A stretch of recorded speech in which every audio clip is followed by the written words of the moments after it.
Doctor, can we talk about cancer a little bit? Various types out there. What are some of the things that you've seen in terms of your patients, and what some of the things that you've been able to do? A better thing to talk about in relationship to, well, I will talk about that, right? A better thing to talk about, however, is the relationship between profits and cancer in the United States. There was a study that was published, I believe it was in 1994.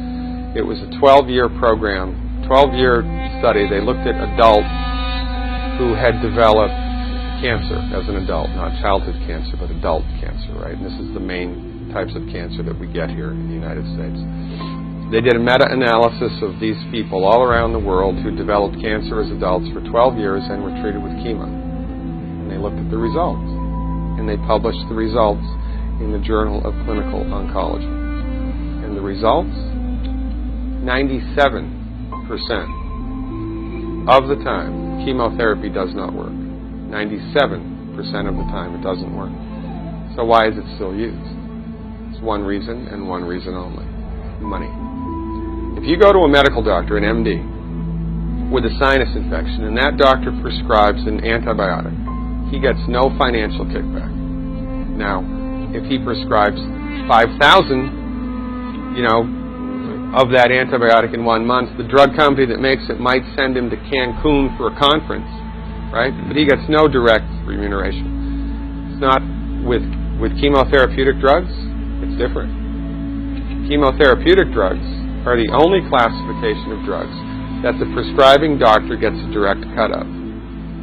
So if your doctor prescribes chemotherapy for you, here's how it goes, more or less. The doctor buys it from the pharmaceutical company for $5,000, sells it to the patient for $12,000, insurance pays $9,000, and the doctor pockets the $4,000 difference.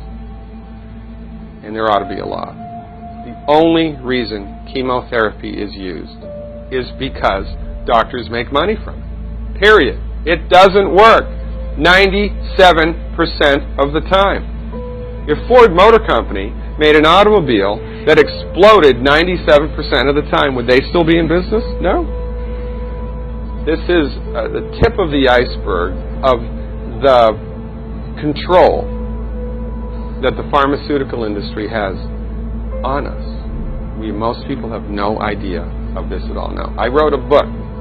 It's called The MD Emperor Has No Clothes, right? In my book, I have a bulleted list of 10 questions that every cancer patient should ask their doctor. 10 questions. I've had patients kicked out, literally, kicked out of the oncologist's office because the doctor was PO'd that the patient was asking him these questions. And these are just common sense questions.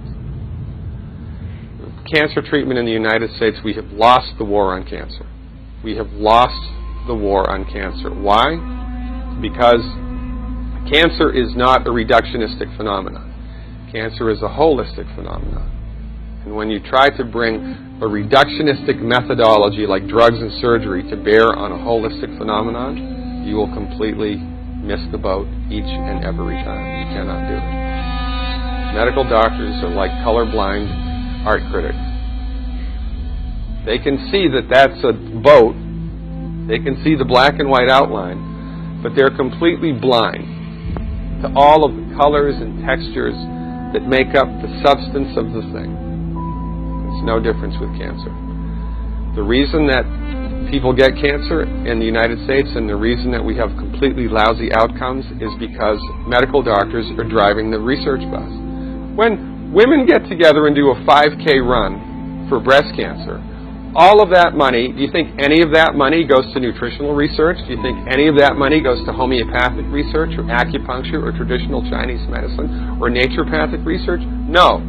All of it goes to drugs and surgery, which do not work. Now, why aren't those women running for selenium?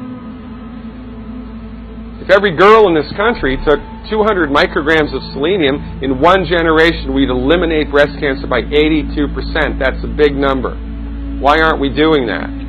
Because medicine in the United States is a for-profit industry, and most people are completely unaware of this, and most people bow down to the altar of MD-directed high-tech medicine at their own